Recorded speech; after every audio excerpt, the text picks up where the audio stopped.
Twitch, welcome to Wednesday. Up next, Dustin's going to mouth off everything I'm saying, and y'all can't see him. Dustin's Vinyl, Dustin Chafin, Anthony Kapfer, and some other guy that's spoken a little bit. Yeah. Keep on, Anthony. Find your groove, baby. Find it, baby. Keep going. Yeah.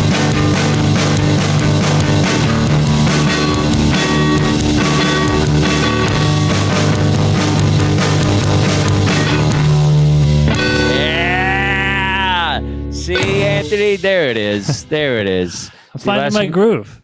Last week, I got you just played like 2 seconds. You're like, okay, I'm in. And I was like, dude, you got to feel it, man. We can't feel the show if you're not feeling it. The first thing they see, the first thing they hear. If you're like, it's like those, they hear poor Jay who does the best he can. Some people are like the Wizard of Oz. They're behind the scenes, He's one of those guys. And we're supposed to do a recording, I think. That'll make it easy for him. He can just push a button. Yeah. But I like it, though, because I love awkwardness. That's why I like you. I wouldn't. You would not be my friend if I didn't marvel in your awkwardness. Because I have awkwardness. I pull it off a little better than you, but not much. Just only when people are around. I'm better when people are around. Oh, I'm terrible when people are around. I know. I've known you a long time. Yeah, I'm getting better though, because parties and things like that. Like LA is like, you have to have this, kind of like just in your face. Hey man, here's my card. What's going on? You really have to have that. And so in New York, you don't have to have as much of it, but here you definitely have to talk to people and like after shows and I guess I have It's like in New York, you can have a little bit of an attitude. Yeah, but apparently you can't do that in Colorado. Am I right? You can't do it in Colorado. I have learned. I don't think you can do it in LA either. Yeah, I think attitudes are kind of like done with, even in New York. I think you just have to kind of like be honest, I think is like the best way to deal with people. Yeah, but what if I honestly think I'm better than everyone? Yeah, well, I don't know how far that's going to get you, but I think they honestly won't have anything to do with you. That's what I think will happen. Look at Jeff. He's over there looking at Pornhub. Start the show. Today's fun. I'm excited. It's funny. Adam is not with us. He's alive. He's alive, though. Yeah, he's alive. And he was supposed to put some footage together, but that's just like, he's also supposed to post this podcast on iTunes and Spotify, and he doesn't do that either. But I love him to death because he was in LA, and he's still here. And he got me tickets to Universal, and this is a big deal because it's October, we're doing a whole goth thing. But Universal Horror Nights at the Universal theme park, and it was phenomenal. I mean, besides waiting in line for like an hour and a half to see something, but it was great. It was like it's, I don't know if you've ever been to one of those, but Universal's like, it's beyond like Six Flags. Like this is where they make the movies. Like a lot of the sets are from the actual movies. So it's like, we saw I saw The Walking Dead by myself because he got there late. So I did that. I did zombies by myself. Like that's always a weird thing when you're like everybody's on a date and I'm like going into a haunted house by myself. I look like a psycho. I just want to scare myself. I'm just here to scare myself. Did you walk around like a zombie? No, but people thought I was Rick from. Right, yeah, you look like. So I'm walking around, and it was pretty scary. Zombies coming at you and stuff. And the thing is like this is how they get you. Like you're walking in these things, and you don't know what's like a dumb animatronic thing, and you don't know who's an actor in disguise or whatever. So it's like, so that's how they get you. Like, oh, look at that. And then there's a guy. It's like, you look at one of the guy. And so, they got me a couple of times. I got scared. I get scared pretty easy. I love horror films, but I get scared pretty easy. Like, and I love it. It's like my adrenaline. I dig it. Boo. So we did that. No, just play some music.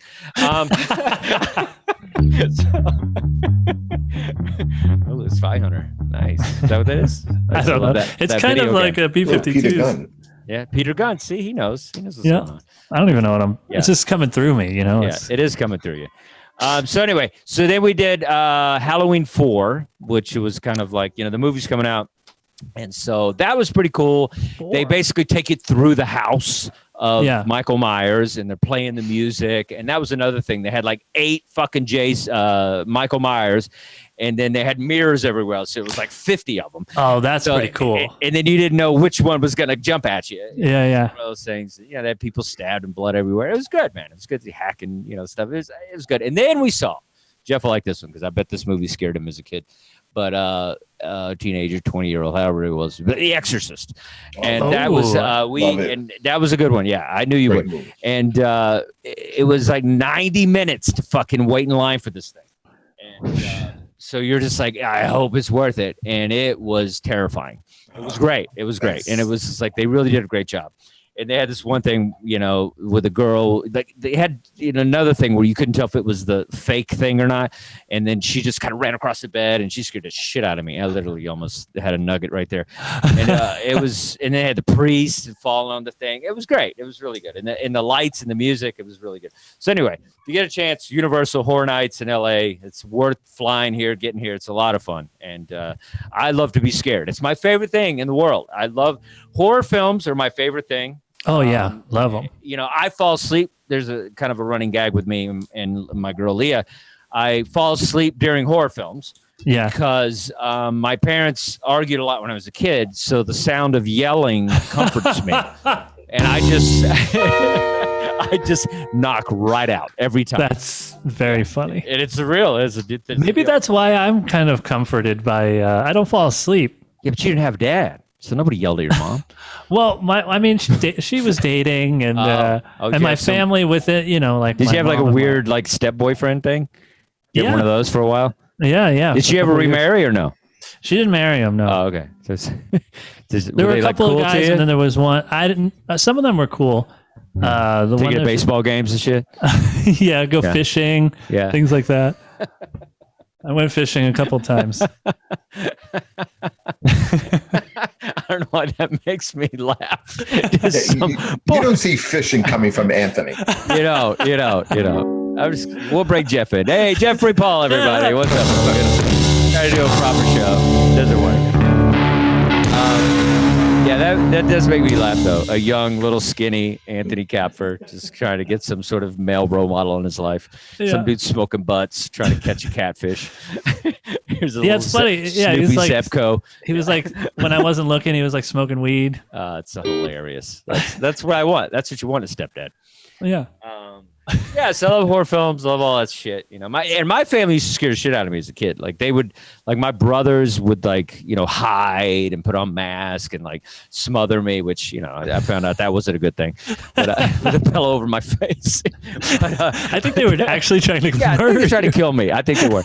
But we had it was like a big thing in our house. So we did a haunted house in our garage one time. And it was a big thing. It was like the whole neighborhood came down, and I had a couple of jobs. One of the jobs was I was kind of like a Renfield guy. Like we had these big Dobermans, so we had these huge cages, and so I would kind of just be in these cages, just acting in my underwear, just acting all psycho and stuff. Yeah.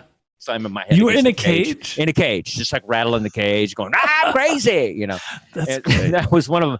Then I had another gig where I would sit in this chair. And we charge people for this? No, whatever. This is when you were a kid? So it's a kid. It wasn't like last week. This was I was like 7 or something. I'm 9. I don't know. It's all a blur. That's great. And so we might have charged. I don't know. I didn't get any money. I'll tell you that. I got no money. My brothers probably made a couple bucks. Probably got rich. Yeah, I didn't get it. I don't know about rich, but yeah, they probably made $6. It was like 10 neighborhood kids. So they put me under a chair, and then they put like a cloth over the chair. So, and then we'd have people come into the haunted house and, the haunted garage. And we had we had like a guy hanging from the rafters with a noose and, crazy strobe lights and shit. So, they did a pretty good job. My brothers are pretty creative. And then, so what I would do is when somebody was sitting in the chair, I would grab their legs. And that was because I was a skinny little kid, so I could fit under the chair. So people would sit on the thing and I'd grab their legs. And then, but these, we got these little, it's Texas, these little redneck kids, and they got so scared they just started kicking me with cowboy boots. And I was like, like crying and stuff. Just kicked the shit out of me, man. Kicking me. They wouldn't stop kicking them. Like, oh my God. We scared these kids. They knocked the shit out of me. So yeah. So I love ghouls and darkness and all that stuff. And so it's October, which, we want to celebrate all things ghouly. And so we're doing some goth records and things like that. And so my random pull is a really cool band, Love and Rockets, which I think is one of the bands that a lot of people will talk about. Daniel Tosh, which was a guitarist for Bauhaus. And, what's that guy's name? Bauhaus, Jeff. All right, we'll get it. All right, we usually have Adam here for the Google check. But Bauhaus is a really cool band, and he's a guitarist from it. And so this is kind of his breakaway band. And this is Express, one of the kind of, I think it was the second album, actually. And this is a band that's just like, kind of doing their own thing. A lot of people don't talk about them. It's kind of that raw sound that's, it's not quite industrial. It's pretty much a 3-piece. They do a little bit of that stuff, but not much. It's pretty much kind of your rock and roll punk, kind of goth band to kind of keep it. Whereas the next artist we're talking about. Oh, Daniel Ash, were you thinking? Daniel Ash, that's the guitarist. But the Peter Murphy? Peter Murphy, that's it. So Peter Murphy's with Bauhaus, and he was in that band. But Daniel Tosh, this is his band, Love and Rockets. And so, Love and Rockets. I don't know them, but Daniel Ash. that's the comedian, Daniel Tosh. Yeah. Oh, I thought it was just a different Daniel Tosh. Daniel Ash, that's it. I remember I love Daniel Ash. He's a badass. He also played saxophone as well and did vocals. And I tried to make my hair like him. He's really cool. Like, you have to check him out. It's really cool. But this is a really cool album. It's I like a lot of these reissue albums because they do fun stuff like the. Colored vinyl's great. Colored vinyl's always fun. And so this is a cool album. What's the big song on here? It's All in My Mind is a great one. Yeah, that's the big one. And then American Dream is great too. But check out it. Love and Rockets. It's a band probably you've never heard of. They had 2 big kind of MTV hits, but they weren't that big. And that's about it. And that was kind of their later album.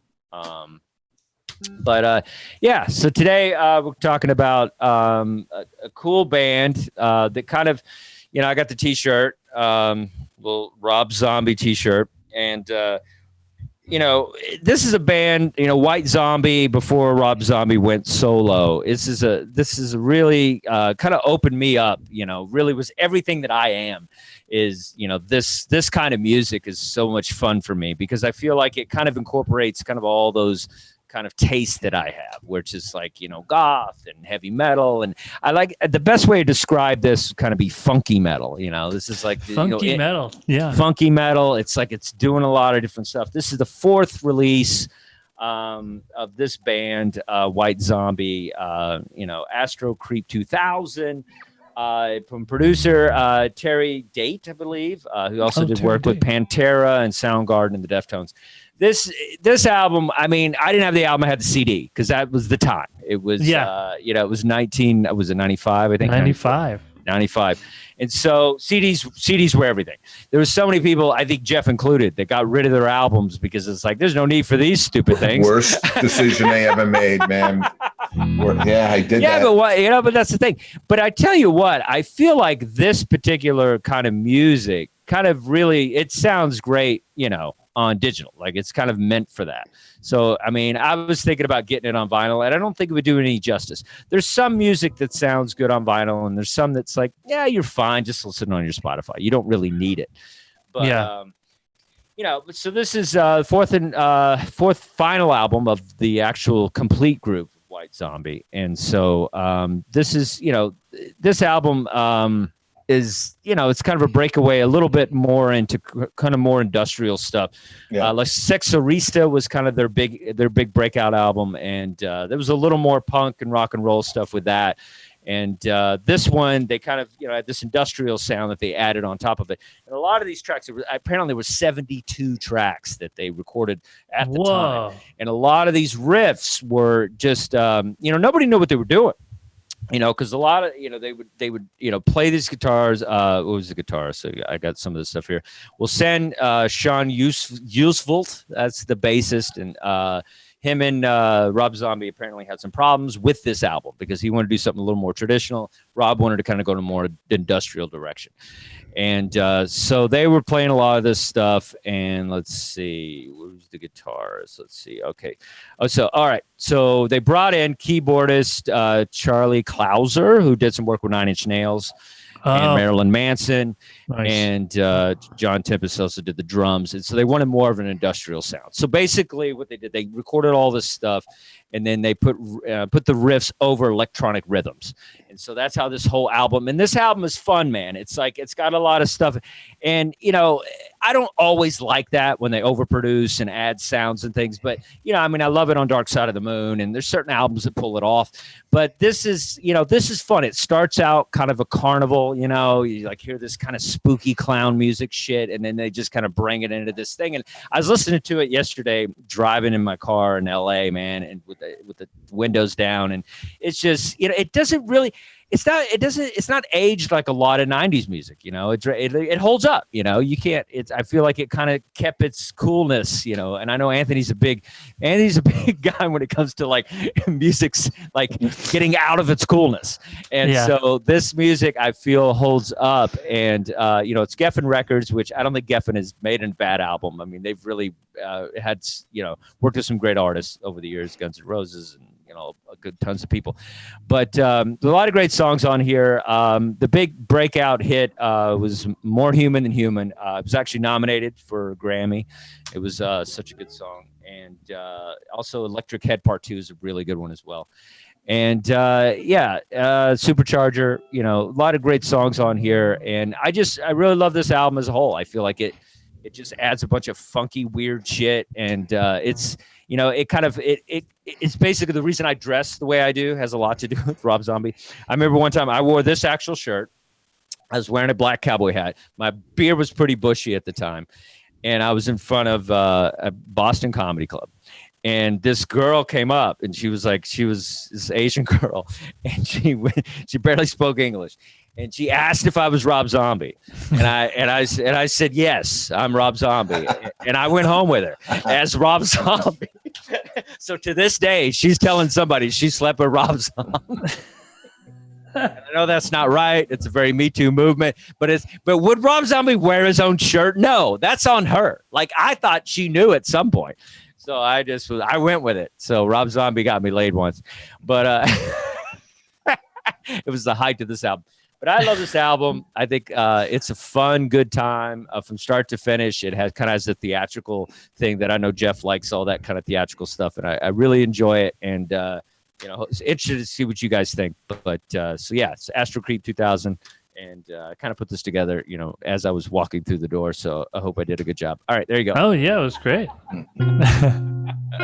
So what do you think, Jeff? Were you a fan? Wow. Didn't expect that. Okay. That was quite a sigh there. Yeah, well, listen, I didn't expect that. He's trying to get back at us, so all the albums. No. Listen, it's. I don't love it.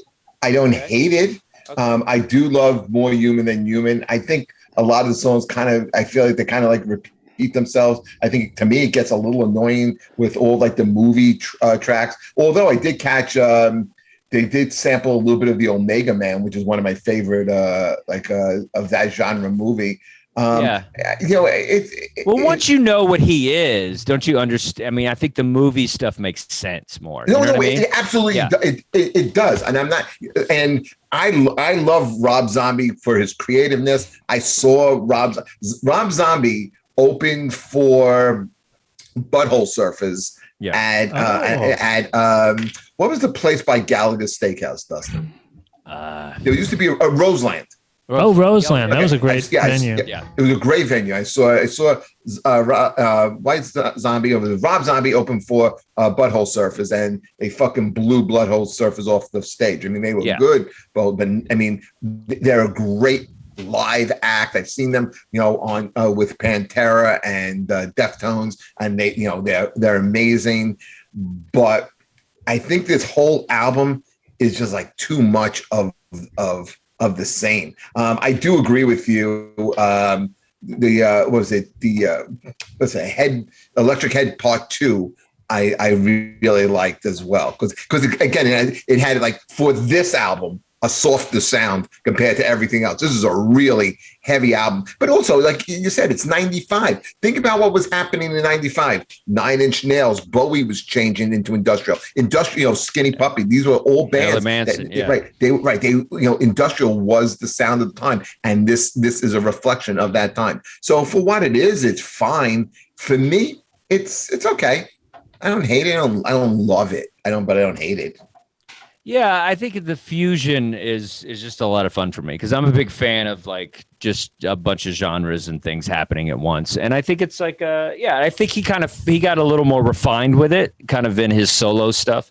I think he found it a little bit. But yeah, I think Thunder Kiss, was it Thunder Kiss 66? That's a great song. Oh, yeah, that's a good one. Great song. And so he's got, he had a couple of big ones like that before this one, but Dragula. Dragula, that was after, but yeah, I like that. But that's the thing. He's refining himself a little more. But to me, it's like something you haven't quite heard because this is the guy that did Pantera and stuff. It's like he's mushing these sounds together, and to me, that's badass. I think it's the kind of album like if you're a skateboarder or you're weightlifter, like anything like extreme.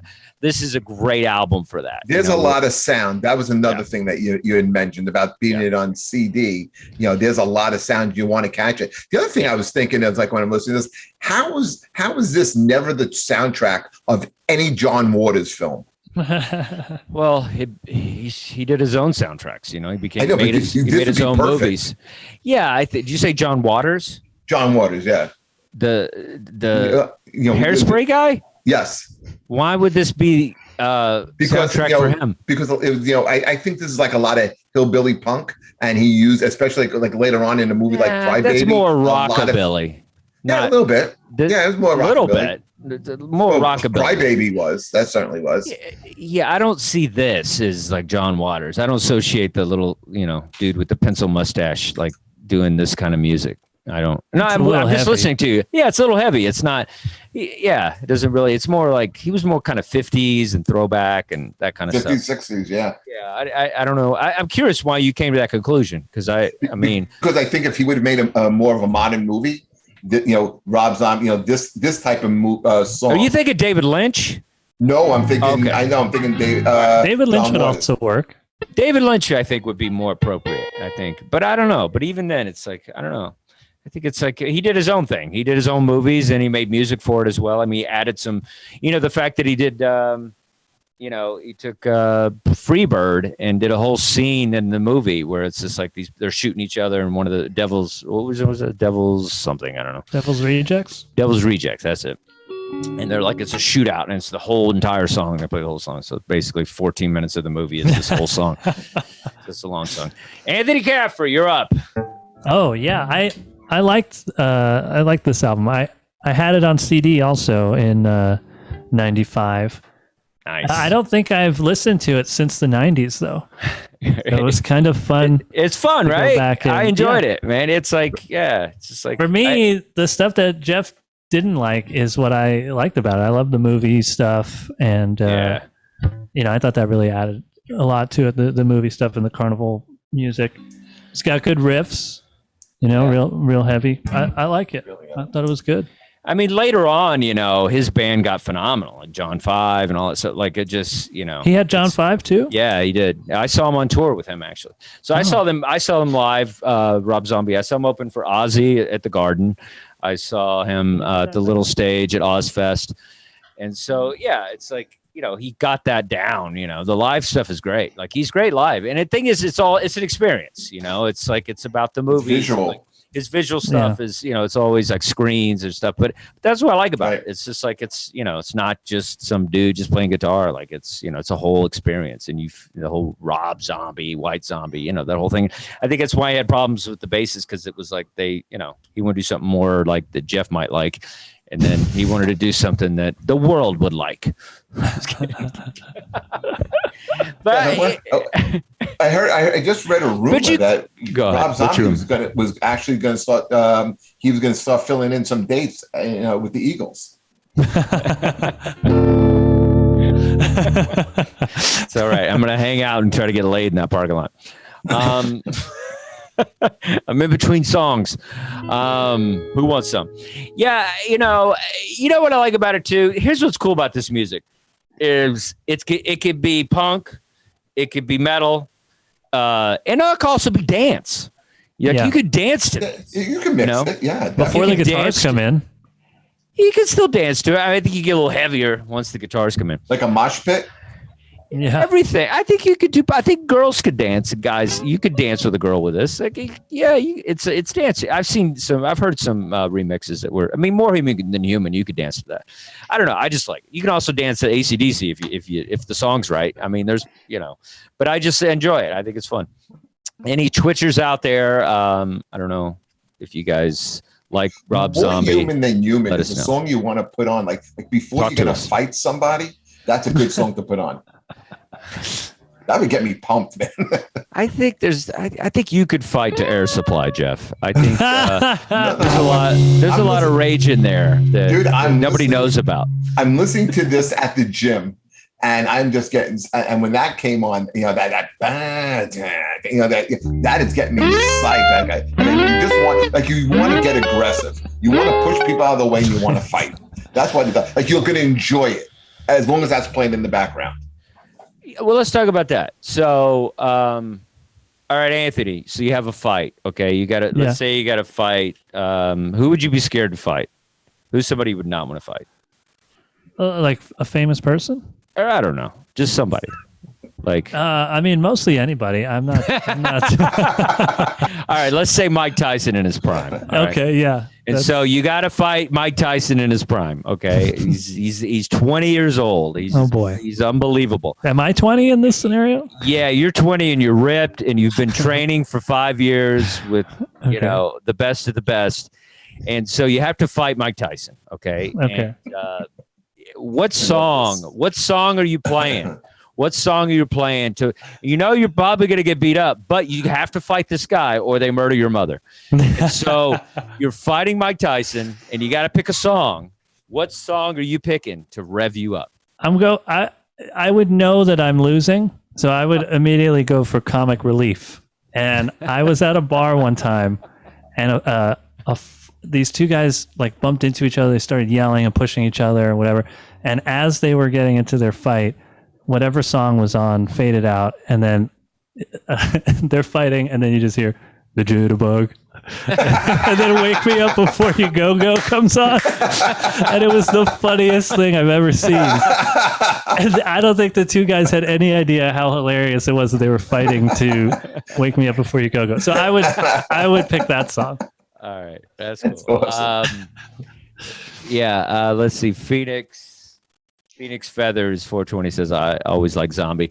Cool. What fight songs would you guys pick? We feel this White Zombie's good fight music. Do you guys have fight songs? Songs that rev you up. Doesn't be fight. It could be like before a soccer game.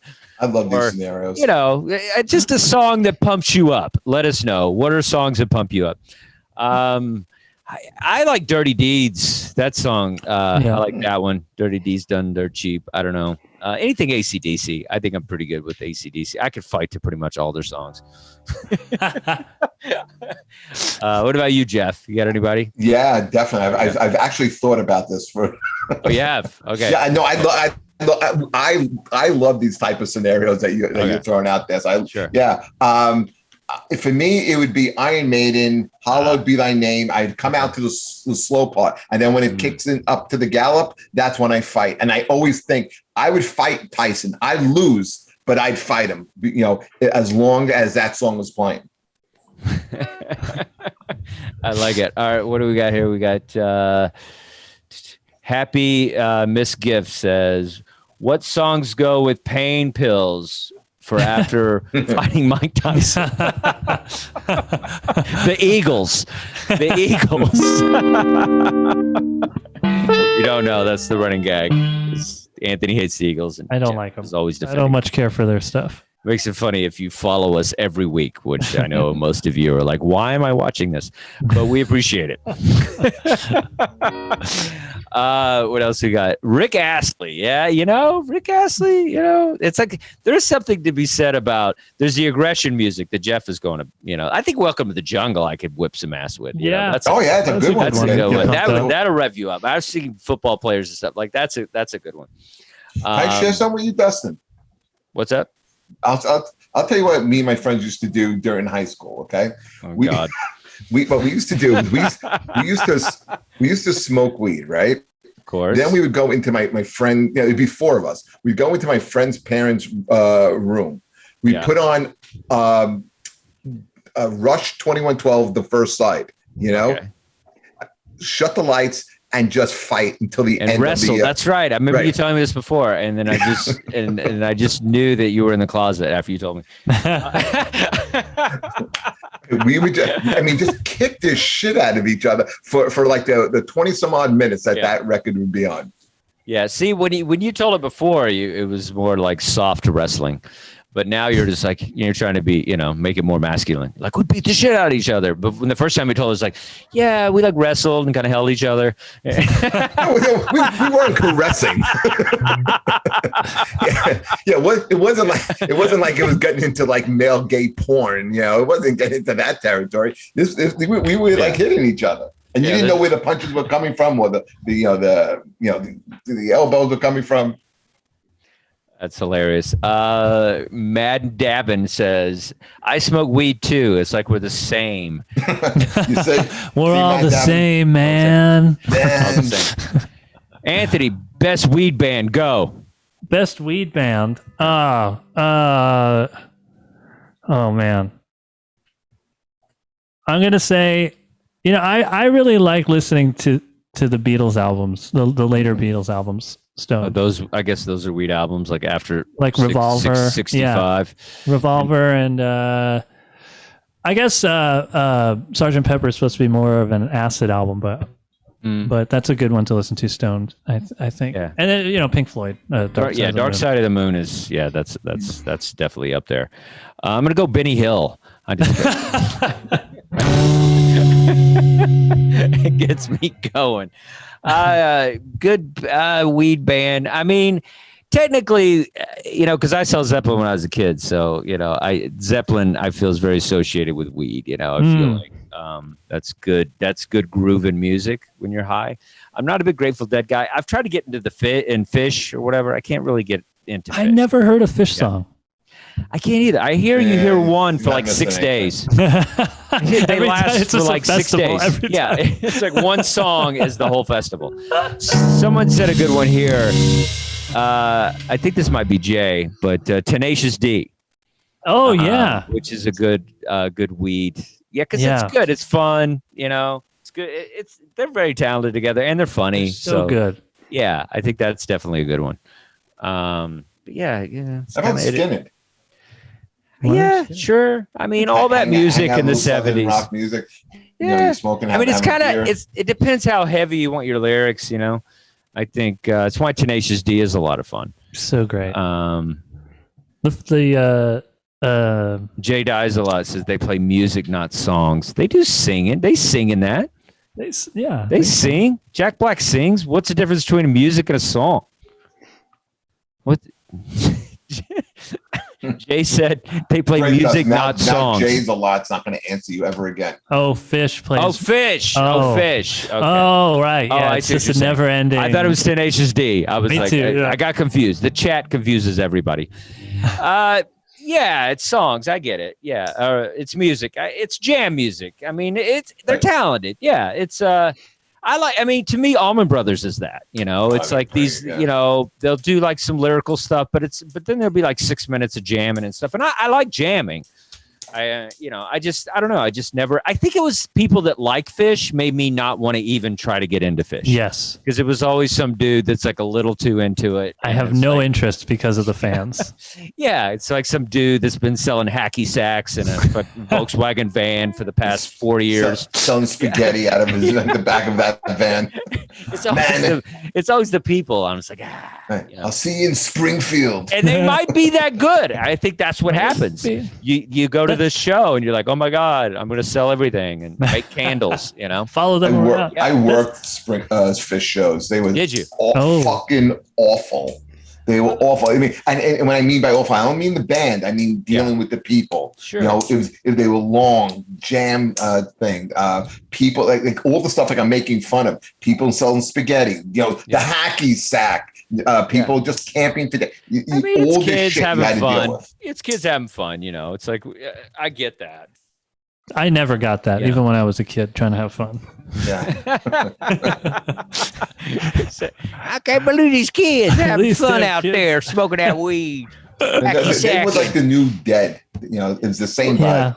Grateful Dead is, I can't get into them either, and I know they're very talented. I think it's. I like that one song. What is it? Shades of Grey. Shades of Grey. That song is good. I don't know. I'm more of a Dave Matthews Band kind of guy. It's lawyer music. But Dave Matthews Band is like that too with the fans. With Fish and Sublime is a band I felt like that too. Anybody that how do you think it's Sublime? From my experience, anybody that I came across that was too into Sublime was just the worst. Like anybody who would like wear the t-shirts or it was just. There's a level, like I liked some of their hits, but I didn't have any of their t-shirts or any of their albums. Anthony, who's ICP? Do you know that? No, I don't think so. All right. Insane Clown Posse? Insane Clown Posse. Oh, okay. Because somebody said I'm a closet fan, but I hate the fans. So that is Happy Misgiff. Here's the deal, Misgiff.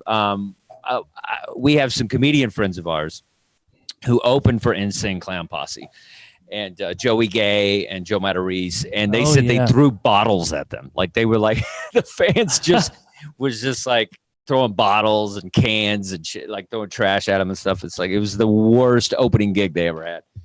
But those people get into bands. I mean, but God bless them. It's like they got these super fans. I mean, we have I have one. His name's Jim. He comes to all my shows. It's like I can't imagine having like thousands of people like that, where they just wear the shirts and the thing and the paint, and it's pretty amazing. That's really the goal. Anthony, the goal is super fans. People that annoying fans that nobody likes them because they're into you too much. You know what I mean? I wonder if that would annoy me, or if I'd be like super into them. I'd be like, this dude's the best. Well, my one super fan, Jim, he shows up to shows with my face on him, on his shirt and stuff, and brings me like pictures and stuff, and so I mean, it's cool. He might be watching now, and I love you, Jim. But it took a second to get used to, But I think it's like, because a lot of us, as artists, we're just insecure and we're not used to love. So when somebody expresses it, you're like, something doesn't feel right. But he's amazing. He buys all my stuff. He buys all my albums. He comes to a lot of my shows, and anything online, he's always there. And so yeah, it's a beautiful thing. It's like, because we second guess our art. So when somebody actually likes it, you're like, oh, really? Oh, okay. You sure you can like somebody else? You know that, right? But I'm the opposite. When I see somebody liking something, I'm like, why don't you like me? Yeah, well, we all know that's you. So here's another one. We don't have much time left. We have a few minutes. So I wanted to do a thing. What do you think's the best? And we'll do this throughout the October months. But what the best score on like a Halloween type movie, horror film?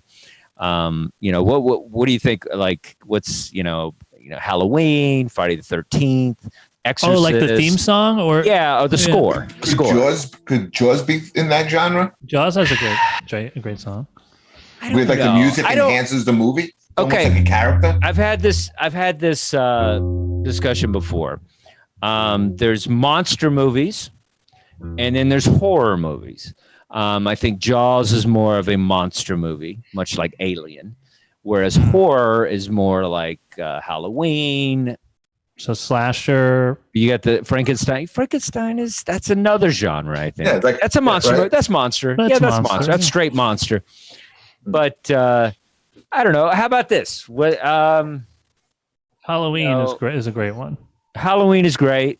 Friday 13th is pretty I was good. gonna say Friday the 13th is unbelievable. I think The Exorcist is the best because it's Mike Oldfield. It's these tubular bells. That's it. That's it. Tubular bells. That is a good one. Iconic. It's like nothing sounds like it, so it's terrifying. Right. You know, like you're just like ding, ding, ding, ding, ding, these bells are happening. It's just What's it's cool so about fucking scary. So scary. What's cool about the music in Halloween though is that John Carpenter makes the music. Yeah. It is cool. Which it almost is cool. never happens. No, he absolutely. For a director to do. He's great. He's great. And speaking of John Carpenter, the music. Did you ever see the movie The Fog? John Carpenter's The Fog. Yeah, it's a great one. That's kind of like pretty creepy music too. Yeah, he does. Well, he does Escape from New York, Halloween. Yeah, he does. Yeah, he's great. You know who else does that? Robert Rodriguez does a lot of his. He does the music scores as well. Yeah, he does everything. But you know what? I think we're kind of like searching here, but I think we really stumbled upon it. I'm trying to think. I don't think anything really holds a candle to The Exorcist. Those tubular bells, and that was like a big hit too. Like it was a big radio hit. Oh yeah. I mean, the whole thing was huge. It was Academy Awards and like nominated. Like it was like just something nobody had ever seen before, and it still holds up. I tell you. Absolutely. And the thing is, I think the reason that movie is so scary is a lot of people, I think it's the scariest movie of all time. Agreed. But here's the thing: only if you grew up with any sort of Christian background. Because if you grew up with some sort of had to go to church or a grandma that believed in God, then it makes it scarier because we're instilled to believe in this God and heaven and church. And so if you believe in all that, then you believe in the devil. And so that's what makes that terrifying. If you have any sort of inkling inside of you that's like, yeah, God, maybe there's a God, then maybe there's a devil. And so it feels more real. And so, because I was pushed into religion as a kid and stuff here and there. And so I think that's why that movie scared the shit out of me. Is because it's also not over the top. It's pretty over the top. I don't think it's over the top at all. It's pretty over the top. She's flying in the air. She's putting a crucifix in her genitalia. So that's pretty over the top. Listen, I don't think you could go less over the top than that. I've seen a couple of exorcisms. Okay, I'm sure that you happens have. all the time. I'm sure you have. Pretty run of the mill. No, I don't think it's over the top. And what I love about it. What are you talking about? It's completely over the top. They shouldn't even call it The Exorcist. They should just call it An Exorcist. That's what makes it scary. It could be real. Okay, but it's over the top in a beautiful way. So. What are you talking about? Here's you using phrases. It's the devil. He's possessed. The devil is underrated. The devil's over the top. Was the devil going to be subtle? He's over the top. It's the devil. The movie's over the top. It's what it is. It's the way it would have been if it's real. Did you just go to a Fish concert just now? Like what No. What are you talking about? Of course it's over the top. It's the devil. It's that scene where his mom is talking to she's talking to him, to the priest, but it's the mom voice and the thing. I love that. Scary as shit, man. It's over the top. What does over the top mean to you? Over the top is over the top would be Jason versus Freddy fighting. It's ridiculous. But that's not scary. Not scary. At the time, it was over the top. Her head spins sideways. She throws up it's over the. Later on, it was like Texas Chainsaw Massacre, and then the movies started getting more violent like that. I see what you're saying, but they had a lot to do with the era and everything. But I think at the time it was very kind of as far as they could push it. They used no, they didn't realism. They used subliminal. Listen to me. They used subliminal. They used subliminal images. That's over the top. They put subliminal images. That's over the top. They didn't have to put subliminal images in there. That's over the top. You love the scene when the priest is like the bum, hey, can you help me out? I'm a Catholic, Father, and then his mother and all the flash and stuff. My God, man, that was so great. It was so scary, and guess what? Over the top. Over the top. Somebody also threw in some music here for us. You can go, Anthony. Just give me 1 second. Oh yeah. The Craft and the Omen And, Oh, yeah. good music. The Omen has good music too. That's a really good score. Yeah, I don't know about The forgot Craft. that Isn't that like some young witch movie or Witch something? That's like in the Witchcraft. 90s with Nev Campbell and stuff. We have to pretend we're almost kind of young, so we'll accept that. The Craft. Did you guys like the Omega Man? I don't know Dustin. Omega. Yeah, Man. I saw it. It was good. Yeah. It's really what I Am Legend is a remake of the Yeah, Omega Man. yeah. It's really good. Oh, okay. It's creepy. It's good though. I would like see it. Yeah, it gets kind of really creepy at the How end. would you? What genre would you put that in? Horror, scary, or scary, suspenseful? I say that's a different genre. That's called apocalyptic. That's Mad Max. That's Book of Eli. Like that's a whole nother genre. Horror is like just it's a different thing. It's like I don't know. I just it has its own thing. But The Shining, I think, is kind of more of a horror film. Yeah. I'm gonna say Shining. Maybe Anything haunted, anything moving in the house. That's So a what horror about? film. I'm going to go in the other What? direction with the music. Yes. How about Rocky Horror Picture Show? We love it. That was one of our first albums we covered, and we're big fans. And it's a horror musical. I think it's more campy. It's more kind of it's in the vein of Frankenstein and those old movies and stuff. So it's kind of a retro. I would call it retro horror musical. I mean, it has nothing to do with The Exorcist. It's not. It doesn't scare you. Maybe if you think like Tim Curry trying to like have sex with you, scary. But besides that, not that we're maybe against that. delightful. We're into it. Delightful, yeah, because Jeff likes to wrestle with Rush 21. Well, we didn't do it in fishnets, but if we did, it may have been delightful. It might have been. I'm open-minded. I'll You are try. open-minded. So, guys, thank you for hanging with us today. And if you have any goth or horror films, we're gonna, we're just kind of throwing it out there this week. We might talk movies, we might talk just vinyl. Who knows? We're gonna keep it open, but it's all Halloween-y and gothy and whatever. So maybe we'll wear eyeliner next week. Who knows? But Anthony, you got a scary song you can close it out with? Damn, a scary song. You got something that's Halloween themed? Ghostbusters? Ghostbusters? Can you play Ghostbusters? Jeff and I'll sing back up. What do you got? Damn. I could have had something. I could have something ready for next time. I should probably prep you more. I will have to do that next time. I don't think I have a spooky one ready to go. All right. You got a song you want to play? And You can who's play doing something. it?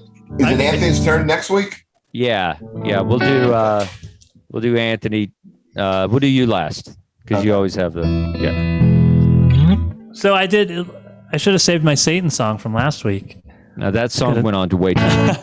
That one went on for a while, so I'm going to do I didn't think it was ever going to end. It was a Fish concert. We were like, what is happening? This was not as long. Okay. This song's not long enough to be played on the radio. Perfect. That is my kind of song. Thank you, everybody. Please check us out. Dustin's Vinyl, Facebook, Instagram, all that fun stuff. Keep Have a rocking, good week, baby. fellas. See you later. Up Zombie. Ooh, look at that. Oh, that was cool with the grave.